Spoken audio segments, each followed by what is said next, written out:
Good evening, ladies and gentlemen, and welcome to the Get Out of Jail Free Radio Hour. I am your host and guide, Mr. Crispy, speaking to you through uncanny frequencies and sharing with you stories strange, fascinating, and terrifying. The views and opinions expressed on air are solely those of the speaker.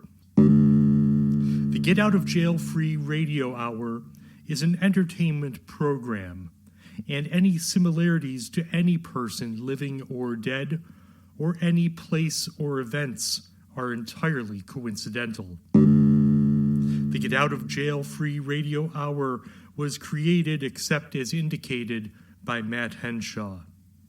Listener discretion is advised.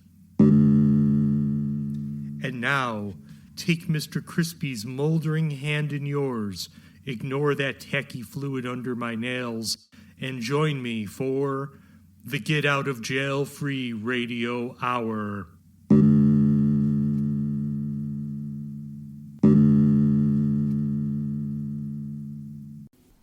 The Piazza. The bucolic backyard picnic was thrown into chaos when the shrieking from the skies commenced.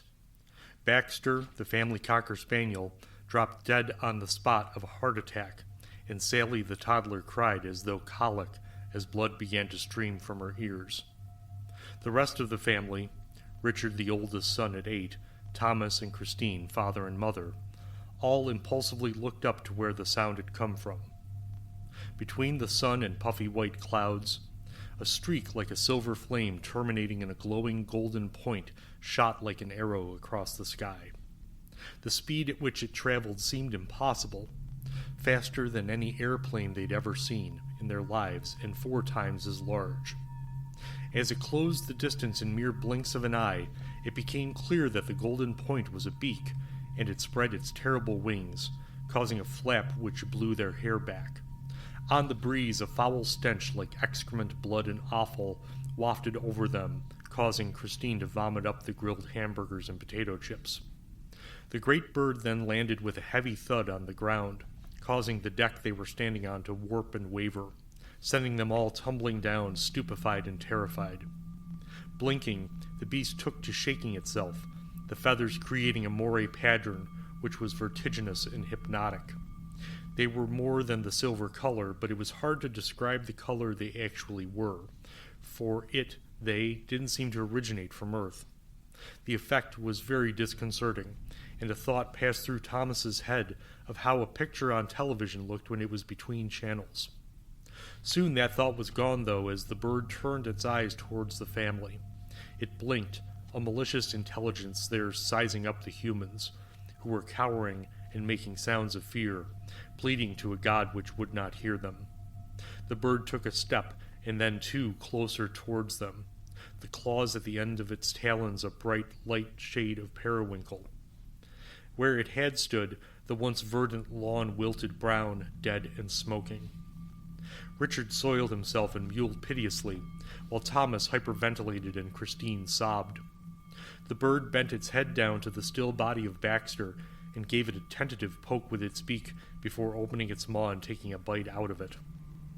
Now Thomas took to retching, as much from the gory sight of the scavenger making a meal of the family dog as from the truly hideous fangs which jutted, cracked yellow and gray, from the bird's mouth. The puking sound drew the attention of the bird, which emitted a clicking sound from somewhere in its neck. A bright red tongue poked out from between the fangs, and it shook itself again before striding towards the family. The gait of the thing was truly abominable, tilting to the left and the right, as though it were trying to walk on the deck of an unsteady ship. As it got closer, the stench grew more unbearable, Christine succumbing to unconsciousness from it. Richard's eyes were reddened from crying, tears streaming down his red face. With horror, they cowered frozen as the bird came to Sally, whose young mind couldn't comprehend the way the bird was now staring at it. The bird darted its head back and then down, piercing the young child on its beak, which then opened, splitting Sally in 2. The sound of rending flesh and innards splashing was more than Thomas could bear, who began screaming in terror so fiercely that he soon was not making a sound. The bird's face was now slick with gore, but it was still hungry.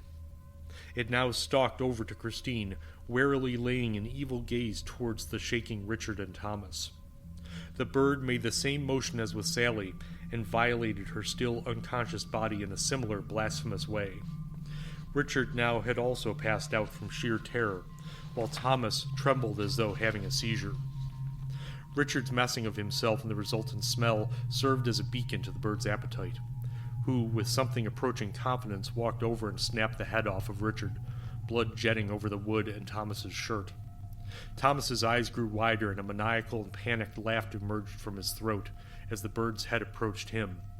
In a final act of unnatural cruelty, it did not feast on him at that moment.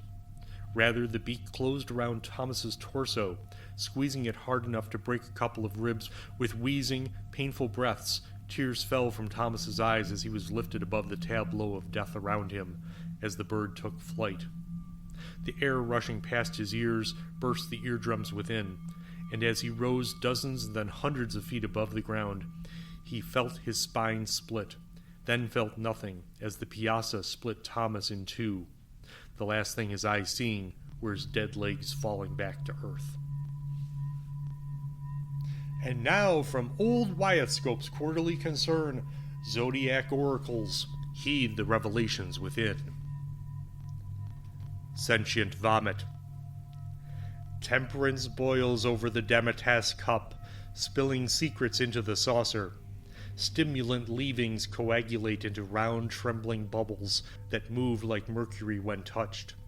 The worrying eventually breaches the membrane, and a light hiss accompanies the cloudy emissions. A smell not unlike wood thinner and honey fills the room. The table is gone, the chair is gone, the cup is gone, the saucer is gone. Floating now, the still hissing bubbles swim unmoored, now also making a high mechanical whine. The dream ends there, broken by the sound of your alarm clock. It is 5:45 a.m. and the sun isn't up yet. You make your way out to the hall and turn on the light. I am there at your feet, staring up at you with 7 rheumy eyes blinking. You sidestep me and splash water on your face. Looking in the mirror, there's a blemish on your cheek, a wound that hasn't healed in several months. From a distance, passerby conclude it is probably a mole or a birthmark. They're wrong, as we both know. You scrape at the dead skin, and it begins bleeding again. It is also hissing and whining. Your morning ritual's complete. You exit the house, and the sun still isn't up. Street lights, like little moons, illuminate the brick sidewalk which you walk until you reach the bus stop. A small figure sits wearing a heavy coat, a muffler, and a stocking hat with a yellow yarn ball on top. It is me.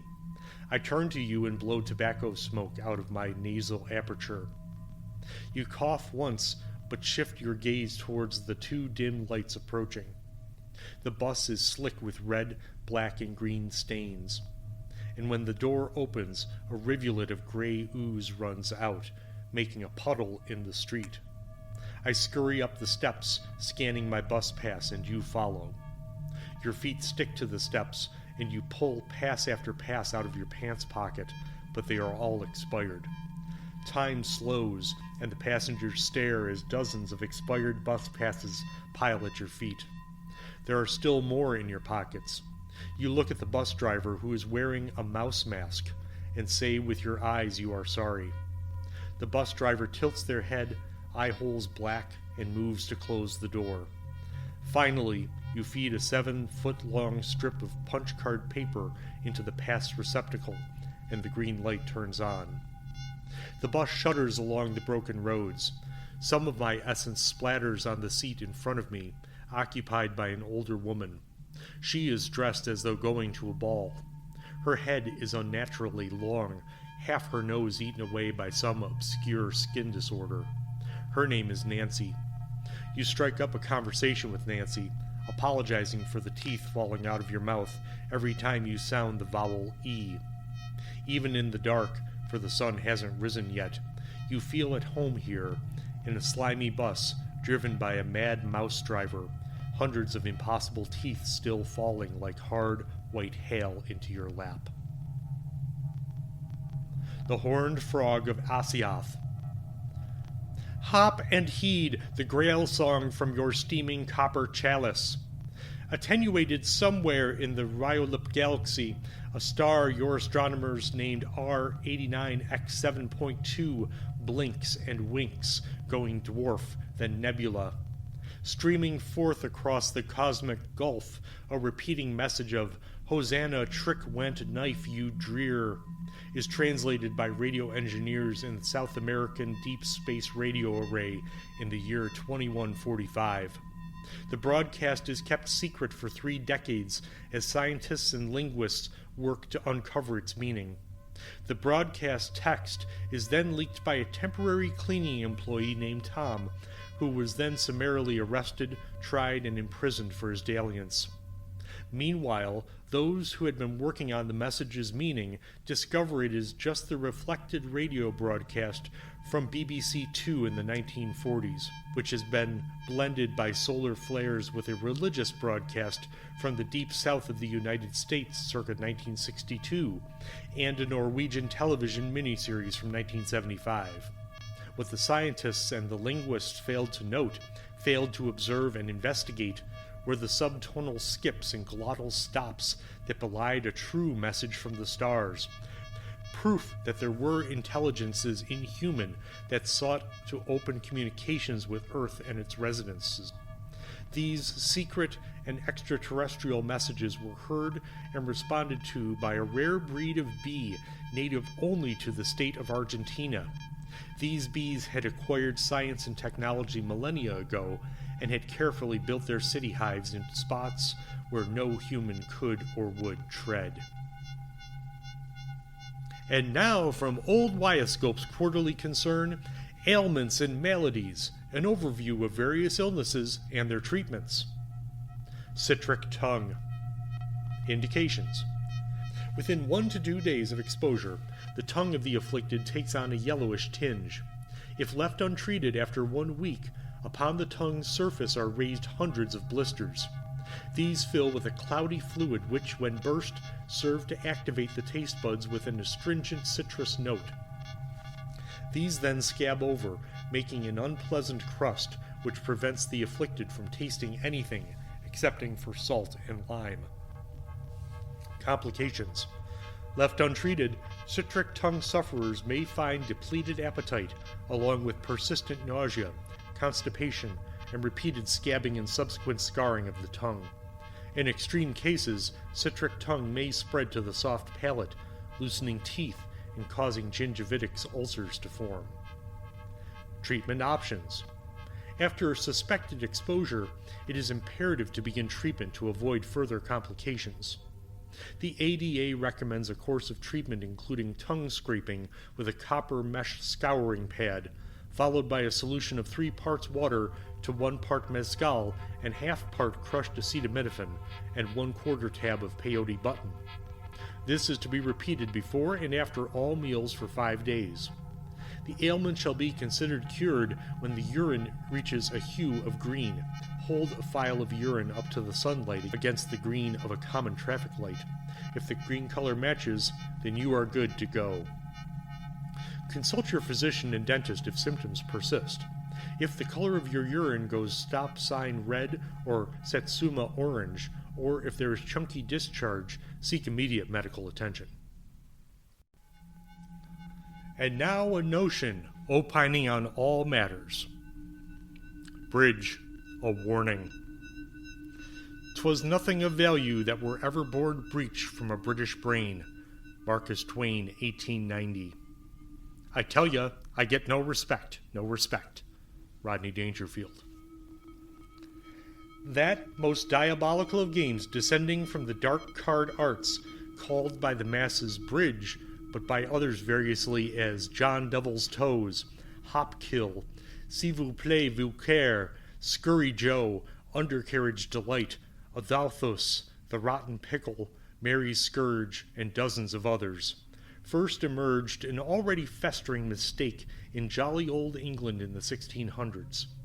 Accounts differ as to the exact setting down of the rules, but they almost certainly were born from the fevered mind of bedlamites, intoxicated by the nightshade or other medicinal experiment concocted by some backwoods witch.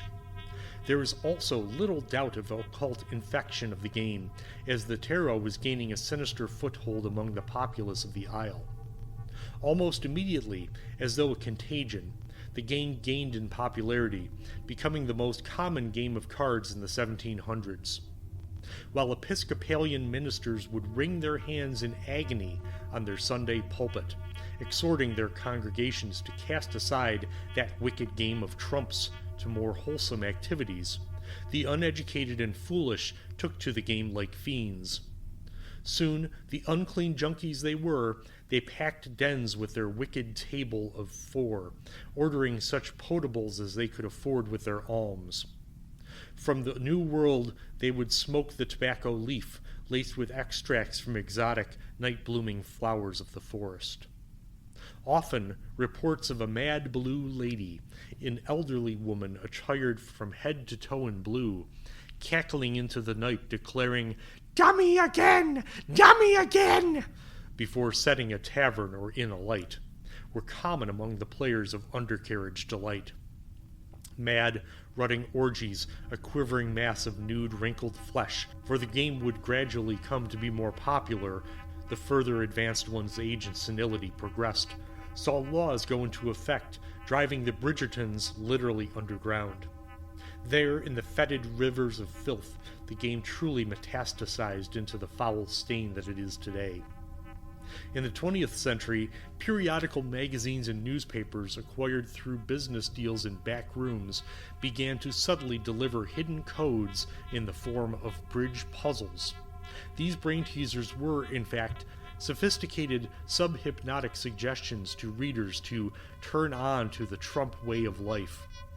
It was discovered in the homes of Lee Harvey Oswald, Sirhan, John Hinckley, actor-comedian Rodney Dangerfield, and yes, even former Presidents Gerald R. Ford and James Tiberius Carter, moldering piles of decaying bridge puzzle books, scribbled throughout with barely legible notes of a most upsetting nature. No less of a certified kook than John Keel has compiled these missives into a 1,200-page tome called Bids of Truth, The Secret Control of Bridge, which some scholars maintain does not exist. We are fortunate, though, to live in times when the popularity of bridge is waning. A number of factors may be credited: a reduction in malnutrition, basic education, the exploitation of the working class by the mega-rich, the decline of Western civilization, the Great Chicago Fire, the Great Chicago Fire 2, Taking Back the Streets. These reasons, and so many more, not even worth mentioning here, all surely had a hand to play in the bridge finding itself again driven to rural McDonald's restaurants, the cloying miasma of fryer grease and questionable nuggets accompanying a table at which sit four ancient crones, whispering insane entreaties to their gibbering gods, waiting for the day when they believe they can reach back beyond the veil of death to throttle our poisoned world to pitiful submission. And now, Poésie Fantastique, associations in verse.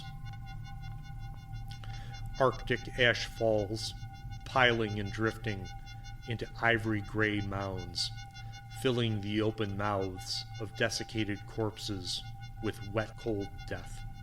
The death rock spinning on its axis, hurtling a tightening spiral, falling into a dying star that still melts the permafrost into blooming rot spring. Bones crack and burst, sprouting fungi from the marrow, tooth yellow and wilting, spores exploding, floating, on a wheeze of breeze that extinguishes the guttering flicker of life's last embers. At the end, the cry of conflagration as ash joins ash, upon ash, all ash, as the sun grows larger, and the planet groans its last rattling gasp, unmeaning, unimportant, useless. Strictly business. Get ahead in the office with these tips and tricks. A new manager must first strike when establishing themselves as the office authority. To this end, effective managers keep journals noting the desires, fears, and proclivities of their one-downs. Bewilder your underlings by hiring vagrants and working street persons and giving them menial tasks to perform. Prepare scripts for some of the more unkempt of these new hires and strategically seat them around the more recalcitrant of the old guard of the office. Then have them recite these scripts, which will be just in earshot of the real employees, and which will contain just enough information to set off their ingrained paranoia and foment discord. Next, one-on-one meetings are critical. Be sure to be at least 4 minutes but no more than 7 minutes late. Also use the general office calendar to ensure your one-downs are going to be rushing to their next meeting. These too should be scripted to lead towards a large reveal, some kind of disciplinary action, a demotion, or answering some question they have not stopped asking, which you will run out of time for before your next meeting, which will be a foot massage given by one of the less foul street persons. Lastly, communication is key to ensuring fealty and obedience.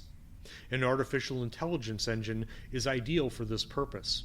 Simply enter into your computer interface questions from the workbook Successful Business Management, a workbook, adding in pertinent information such as the employee's name, phone number, and a dossier on their last doctor's visit, and let the AI mind do its magic. We suggest a review of the output and judicious editing to make these communiques as cryptic and vague as possible, with a little menace sprinkled in. Then have your overseas consultants send these messages out during off hours, ideally via telephone. The communications should be recited by an automated voice system with some glitching to further obfuscate the message. Extra reverb and pitch warping is also effective if available. In no time, your employees will be sleep-deprived and paranoid, and eager to please their new boss. And now, Fiction Corner. Herschel sat beside the small campfire, rubbing his dirty and scraped hands. Abrasions from his cliff climbing and subsequent 20-foot tumble down a rocky ravine gave his hands a rashed look. One knuckle was scabbed over and itched a little. His pinky finger bent in an unnatural angle, tethered with a piece of rawhide to its neighbor in an effort to keep it somewhat straight. Meanwhile, his feet ached from the miles he walked across the blasted plain. It had been 3 days since the rest of his gang was shot up at the heist gone wrong. The leader, Pete, had made it sound so easy, a caravan carrying cash and other treasures from one closed bank to the larger bank that bought them out, all ending in a hail of gunfire, blood and currency lying with the dead team as Herschel absconded with what turned out to be a nearly worthless purse with about $35 and some odd silver jewelry. He cursed Pete as his leg cramped up. Fortunately, he had the foresight to bring along some rations to tide himself over, along with a 5-inch machete which he used to kill some desert varmints for food, and a canteen which had some stale-tasting water within. In his breast pocket, a dinged and rusty flask from which he now took a sip. The past couple of nights had been largely restless for Herschel, sleep disturbed by dreams populated by a susurrus of scales sliding across the rocky pebbles, and the feeling of a fleshy fork pressing against his forehead, which awoke him with a start and a shout of revulsion. His stomach growled louder than the crackling of tinder, and a wave of pain rolled over him like thunderclouds. He was exhausted, but also riding a paranoid adrenaline rush, afraid of the lawmen surely tracking him even now, and more afraid of the smallness he felt, alone in the vastness of this harsh environment. He came suddenly awake, having been lulled by the sounds of emptiness. The sounds now, though, were not so empty. These were sounds pregnant with malice, though distant enough to be dismissed by a less stressed mind. No, Herschel heard these sounds, a rough and rhythmic chanting, syllables unclear but unpleasant to hear. Then came the sound from his dream. He could see it in his mind's eye, not by the dim glow of the fire, which was little more than orange embers by this time. Scales with 7 sides. In the center of each septagon, he imagined a 9-faced jewel of yellow, not unlike one of the pieces in his purloined pouch. Clearly his mind must have lodged some image of that totem from the sack into his subconscious. But that sound that brought with it blood-chilling terror, that evoked in Herschel a fear which paralyzed him, even as both sounds came closer. Hard to make out in the distant meeting of earth and the dark heavens above, he thought he caught movement. Immense movement that made Herschel nauseous to consider. Out there on the horizon, a mammoth worm seemed to turn, smoke rising from it in pillars of gray. Around the base, figures moved in and out of the mist, and the chanting continued. It was punctuated frequently by rasping breaths, a rhythmic but possessing a demonic kind of pulse. Herschel gaped and his eyes dilated, rebelling against his mind that wanted to see less of the creatures who were closing the distance. An unearthly phosphorescence illuminated the tableau, seemingly coming from the company of what he now could see was a snake. His stomach flipped. He hated serpents of all kinds, and this was something out of a nightmare. A sound like sword steel scraping against stone began to drone as it approached. The drone under the chants made Herschel heave, but nothing would vomit out. Strangely, about the snake's head, the smoke was thickest, obscuring it from view. What was not obscured, though, was the congregation of ghoulish, glowing beings striding alongside and in front of, trailing behind it too, no doubt, the behemoth, which even now was perhaps 30 yards away. Pitiful, mewling sounds of panic escaped ragged from Herschel's mouth as the snake rose up like a viper, easily a dozen feet above him. His squeals gave way to full-throated yelps of terror as the smoke parted from the head of the snake, revealing a pallid woman's visage. The features were vaguely foreign, though no nationality Herschel could have named, as his mind had the capacity for rational thought at that moment. But his sanity had snapped, and all he could do was gaze in horrified wonder at the shark black eyes which only saw prey, in the jaws opening wider and wider, exposing a row of yellowed fangs, dripping with a clear venom which sizzled on the sand as it fell, as the head descended, ready to feast. Dawn rose over the plain, orange and pink light falling on the scrub, making shadows which fell over a stained pile of bones. Still slick and shining, ribs piled on femurs and shins. A few errant teeth scattered along the ground, and more bones trailing off.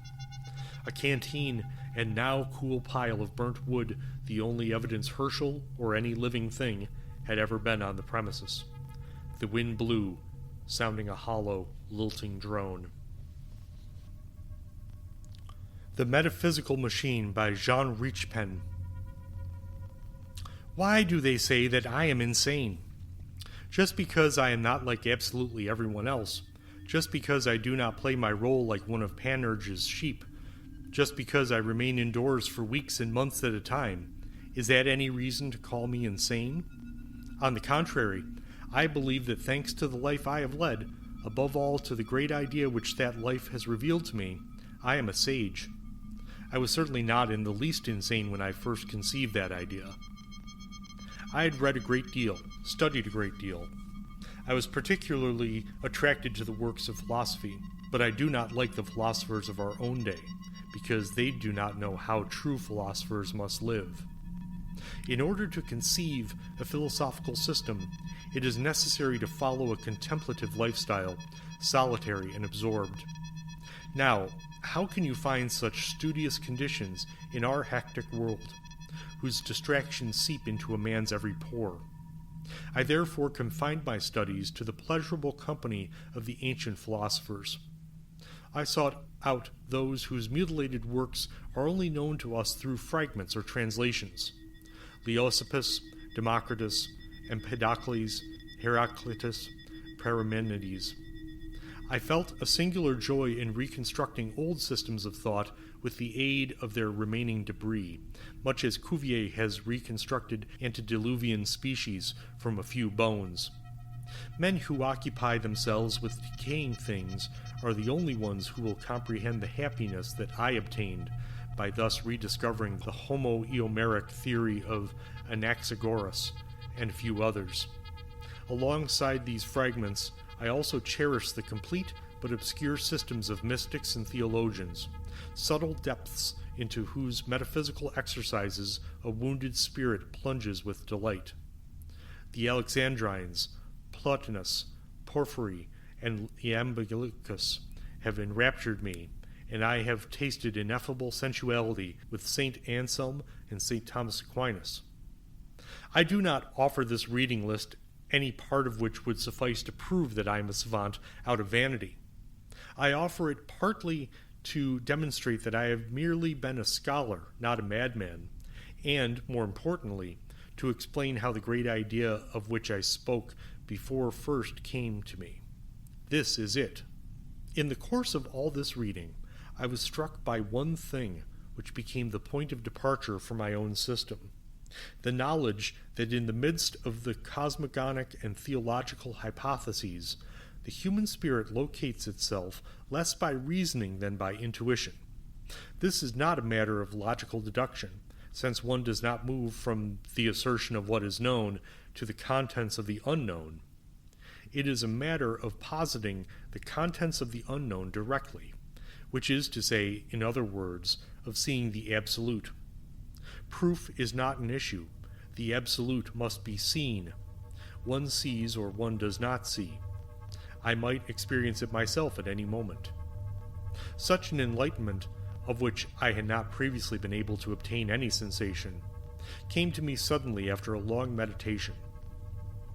The absurd became an evident truth. I felt like a blind man who had had the concept of color explained to him at length without having any ability to understand it, whose eyes were suddenly opened to sensation.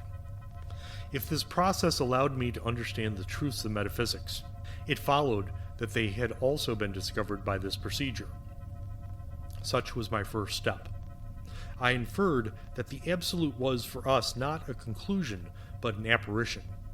A fact which seemed at first to be bizarre and unreasonable was soon proven by me by means of a superhuman sense, which sometimes seizes words. A word or an assemblage of words, a phrase, is there before me. It becomes an absurdity. As if inscribed in hieroglyphics, I repeat the word, the phrase, without any longer being able to attach any meaning to it. Somehow, I fix my spirit to the material form of the word, to the image of the alphabetical signs, to the sound of the syllables. For a week, a month, many months afterwards, I have arranged matters so that I am voluntarily haunted by an incomprehensible absurdity. Then, one fine day, the human sense of that absurdity obliterates itself. The form and the sound of the word become symbols, and I comprehend the incomprehensible. I had found the key to metaphysics. I shall not tell you how the idea was refined, little by little, to the point at which it condensed into a theory. That would take too long. The slow and shadowy transformations of an idea are a labyrinth of reflections, whose thread is lost even while one is extending it. Having shown how I arrived at the portal of the labyrinth, I will simply tell you what I sought to draw out of it, my system of perceptible metaphysics. Until now, only 3 aspects of human inner life have been considered: sensation, consciousness, and reason. To make the next part of my discourse clearer, I will call the senses by the correct term external senses, inasmuch as they apply themselves to external objects, and I will reunite consciousness and reason under the term internal senses, inasmuch as they both apply themselves to my interior self and its modifications.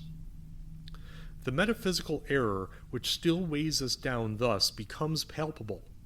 The materialists apply the external senses, and the spiritualists the internal senses, to the absolute.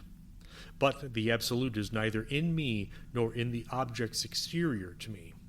There is the reason for the impotence of human research into the absolute. an impotence that has remained constant throughout the ages. The skeptics have set metaphysical questions aside. Sincere searchers have tried to escape the error, the mystics by means of ecstasy and the theologians by means of faith.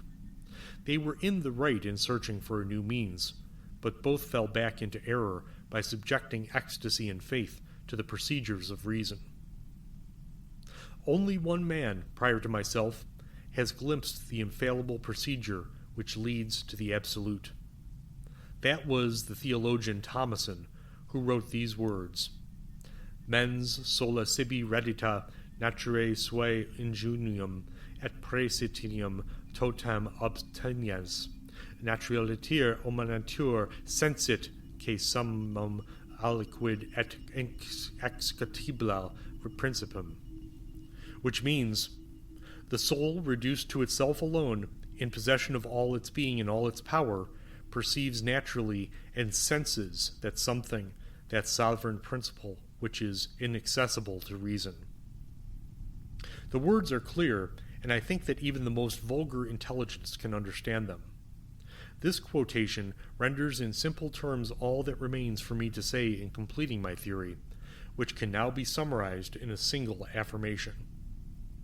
Besides the external senses and the internal senses, there is another sense, internal and external at the same time, knowing its object as the external senses do, immaterial as the internal senses are, but having absolutely nothing in common with either of them, and that is the sense of the absolute. But what am I saying? What have I written there? To tell the truth, I am afraid. I have kept my mind as calm as I could in order to explain my discovery in simple terms. Now that task is complete. I am terrified. Have I read the meaning of what I have written? It is as if I have written that human beings have a third eye. Worse than that, I have written that human beings have a new sense, a monstrosity. It seems to me that I can hear laughter all around me, and voices saying, "Mad, mad, mad." I am, however, perfectly lucid. My intellect is sound. I am certain of it. No, I am not mad. That is not true. I can see. I tell you, I can see. But they will not believe that I can see, because they are blind. How unfortunate! Who, then, will hear me without laughing? How can I show that? That is nothing in itself. The eyes cannot see it. The ears cannot hear it. The fingers cannot touch it. Consciousness cannot speak of it. What horror! Reason itself cannot comprehend it. Ah, you see, you admit that you are beyond reason. You must be mad. No, no, 1,000 times no. Who calls me mad, then? You lie. The whole world is laughing, isn't it? Oh well, if I am mad, I might as well go all the way. I'll die of it if I have to. But that which I see, you will see too. My sense of the absolute is real. It exists. It is. I shall exercise this new sense. I shall sacrifice everything in its cause. I shall write down the things that it has revealed to me, and those things will be so prodigious, so resplendent, so true, that the world will be dazzled by them. They will have to listen to me when they hear about the manifest apocalypse. An analogy immediately suggested a means by which I might exercise this new sense vigorously. I observed that blind men have an extremely delicate sense of touch, and that men who become deaf are recompensed by tracking the movements of the lips with their eyes, thus coming to understand the words which they do not hear. It is easy enough to conclude that the atrophy of one sense makes the other sharper. I understood then why the priests of Buddha are compelled to seek solitary and silent immobility, and I no longer found the situation of those seers who, absorbed in contemplation of their navels, ridiculous. They seek in contemplative ecstasy to forget the sensible world. Unfortunately, ecstasy does not exist, and in spite of their heroism, these immobile ones experience sensations between their cataleptic fits. Nor are they limited to indistinct and confused sensations. They are eternally confined within the workings of consciousness and reason, so they are perpetually distracted, if not by the external senses, at least by the internal ones. It was necessary, therefore, to find a state in which the mind was unoccupied either by sensations or by thoughts. Was that possible? As for sensations, yes. Nothing is easier, given a firm and resolute will, than to render oneself blind, deaf, and dumb. It is a matter of paralyzing the nerves, nothing more. When the day came, I could deprive myself of my senses, conserving only touch, so that I would be able to write down my visions in the dark.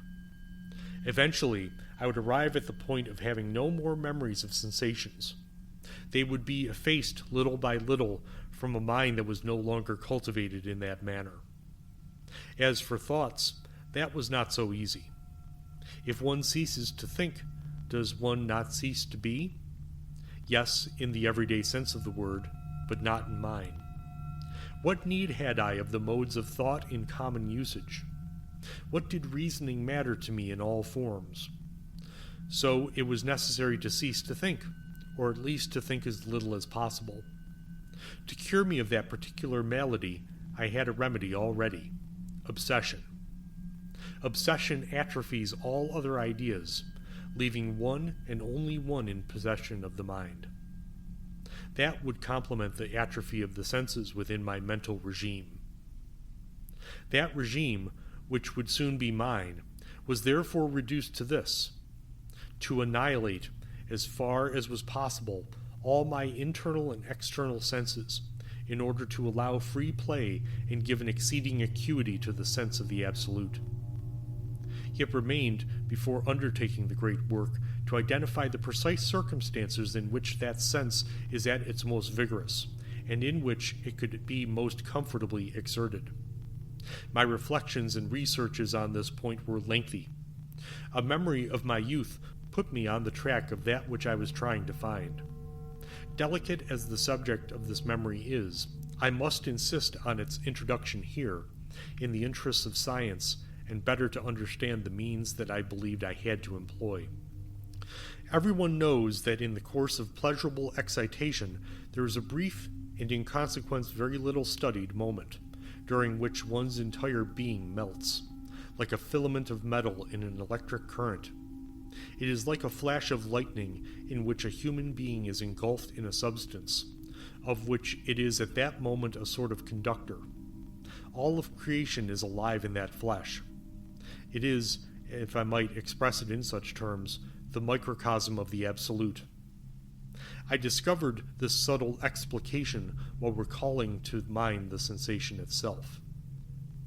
On the other hand, I had to consider that the moment in question is, as I have said, a mere flash. There is no way of making that kind of flash last indefinitely, but I took note of the fact that this pleasurable excitation possesses its strange property, not because it is pleasurable, but because it is an excitation. The Orientals have prolonged it by introducing pain into the ecstasy. By the excitation of pain, in effect, the flash becomes less vivid, but more durable. One can produce by this means an agitation in which everything is annihilated, a kind of current that melts humanity. This, then, is the exact state in which the startled mind can attain the Absolute. I had only to imagine a kind of continuous pain, powerful enough to throw me into that state, and an apparatus that, while making it utterly impossible for me to escape the pain in question, would permit me to write down my visions.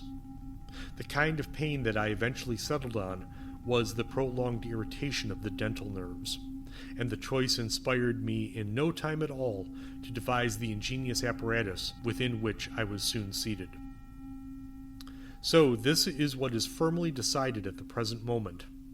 I shall deliver myself to the Absolute, after 15 years spent working on my system and putting my regime into effect.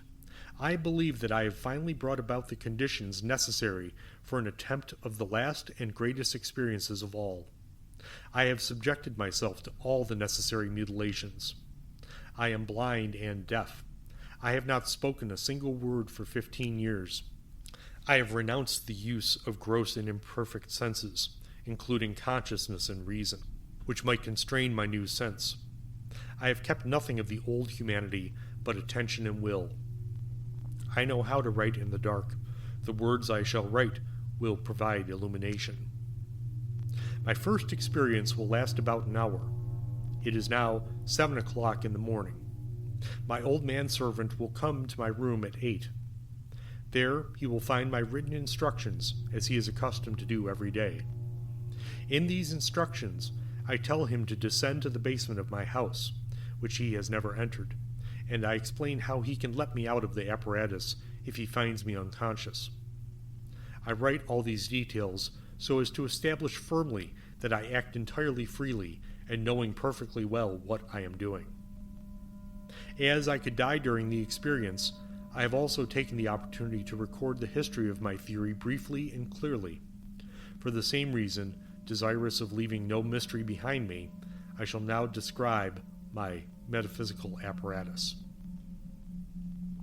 It is a mechanical chair, all of whose parts I have made and assembled myself. My legs will be immobilized by a sheath into which I will introduce them as I sit down. Once seated, I shall place my left arm on the arm of the chair, and my head upon an ear flap to the right. In this position, I shall open my mouth, which will be kept open by a solid leather plug covered in India rubber, which I can bite without breaking my jaws. Beside the ear flap, in the gap made by my open mouth, I shall place the little mechanism which will produce the pain, which comprises a drill bit that moves back and forth rapidly and continuously. This drill will plunge into a hollow tooth, progressing automatically to a depth of half a centimeter in the course of an hour. Another mechanism will gradually unwind a scroll of parchment under my right hand, on which I shall record continuously whatever I see. To avoid the natural laxity of humanity, which might incite me to stop the drilling mechanism, I have arranged the whole machine in the following manner. One button is situated within range of my left hand. To the first pressure I exert, the machine will respond, and I shall immediately be secured to the chair by shackles of iron, which will encircle my arms and fix my head. At the same time, the two mechanisms will begin to operate. Once started, it will be impossible for me to stop them. The clockwork movement is set for 1 hour. I am here. Everything is going well. I am writing this on the scroll as a trial. Atrocious pain. Good. The beginning. I'm waiting. Joy. Horror. Absolute. Words I can see at last. Inexcogitable. Mad. Joy. Words to express. Obvious, of course. Yes. Enough. Triangle. Enough. Absolute. Here it is. At last. Here it is. At 8 o'clock, the old manservant went into his master's room, found the written instructions, and went down into the basement. The madman was in his chair. He was dead. The convulsions of his legs had twisted the sheath without being able to get out. The wrist of his left hand was badly torn by the iron bracelet, against which it had strained in vain. Flayed tendons were visible, taut as violin strings. The right arm was restrained between the shoulder to the elbow, but free from the elbow to the wrist. The hand, unable to reach as far as the head, was stuck to the breast, which it had clawed repeatedly with its fingernails. 2 of the fingers were embedded to the depth of the first knuckle. The head, half turned around but maintained in its position by the ear flap, displayed a hideous grimace. Bloody froth oozed from the gums. The teeth had cut through the rubber and had broken in their anguished mastication of the plug within. The roller was still advancing the parchment, and the drill was still boring implacably into a molar, making an almost imperceptible grinding sound. Bzz, bzz, bzz. It was the laughter of the Absolute. Transient gutter, spill, eternal cage. And now, from Old Wyethscope's Quarterly Concern, in-depth reporting on events happening in and around the world. Mall walkers marvel at giant inflatable colon.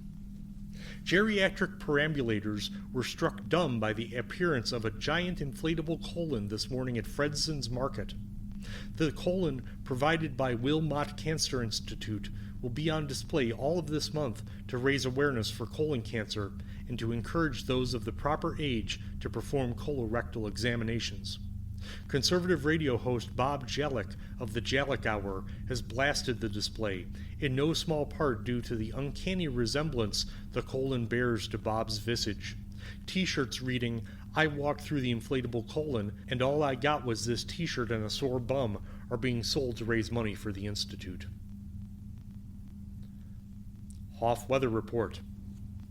The Meteorological Council of Hof has come to an agreement with Nipth-2, Demon Lord of the Winds, to restrict their highest gales during the hours of 1 to 3 Thursday morning. The council strongly encourages residents to shelter indoors and secure all patio furniture securely to prevent excess property damage.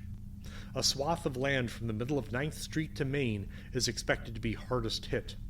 In exchange, Meteorological Council head weatherman Chance Kopp agrees to sacrifice his family in a conflagration ritual set for Sunday at 8 p.m. at Jameson Public Park. Refreshments will be provided to all in attendance. Yaphet Jop, author, dead at the age of 79.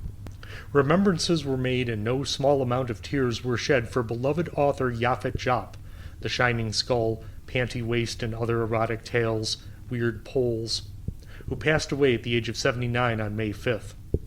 His memorial service was well attended, with peers and aficionados of Mr. Jop crowding the Kyton bookstore on 3rd and Gulf Friday night. After the service, a small congregation of his closest associates repaired to the basement, where a chalk circle festooned with arcane symbols was drawn.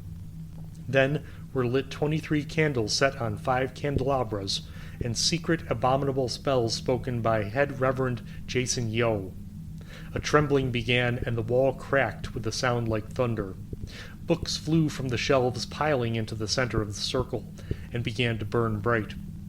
From the smoke emerged the visage of Yaphet Jop, speaking in a language unintelligible to all in attendance but Reverend Yao. Yao appeared taciturn throughout the seance, imperceptibly nodding to the entreaties of the late Mr. Jop. The smoke faded, and the assembled made their way back up to the ground level, where out of the storefront window chaos reigned in the streets of Kyton. Across the street, at Gus's diner, patrons streamed in, stripping their clothes off and joining in an orgiastic scene as described in one of Yaphet's stories from Panty Waist.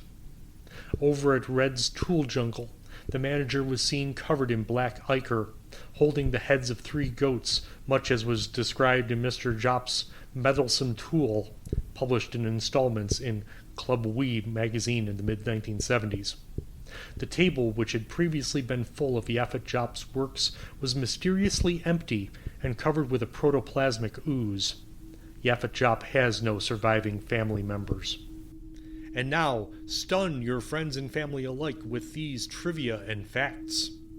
Horses were invented by a humble carpenter in Judea around the 10th decade of the Common Era. His name has been lost to time, but the horses remain as his greatest gift to mankind. Kyle Fugnot of Racine is notable for his ever-expanding sculpture consisting of thousands of melted spoons. Ever since he was 12 years old, he has spirited spoons from a variety of restaurants and flea markets in the western half of France. In his shed, he melts these down and pours them over the orb of metal, now some 56 meters in diameter. Kyle, age 67, only hints at some occult purpose for the sculpture, but insists the time of the vicar is nigh. The sculpture itself is perfectly spherical and covered in odd markings that suggest language, but are indecipherable by both the artist and by scholars. It is said that on the night of the solstice, illuminated by a dying fire, that anyone peering into the surface will see the dread god for whom the sculpture is made for, and commit suicide within 3 months, as well as being struck dumb. Peak's Day is traditionally observed on the 4th full moon of the year. Throughout the day, tinctures of seasonal botanicals are administered, and at sunset the effects begin to take place. As the moon rises in the east, adherents have visions of ghastly entities rising like smoke from graveyards. The entities enter the celebrants and engage in a psychic orgy, culminating in seizure. Fallen on the ground and spewing bile and vomit, the first to rise from their reverie grabs a ceremonial scythe, slicing all who remain prostrate. And now, from Old Wyethscope's quarterly concern, the Tilescoff Revelations, the future awaits you. In doorways, smoke intercepts rot, making curses come to fruition. Brother Thomas holds green fire in his left hand and speaks truths to make bladders release. And now I bid you a restless night.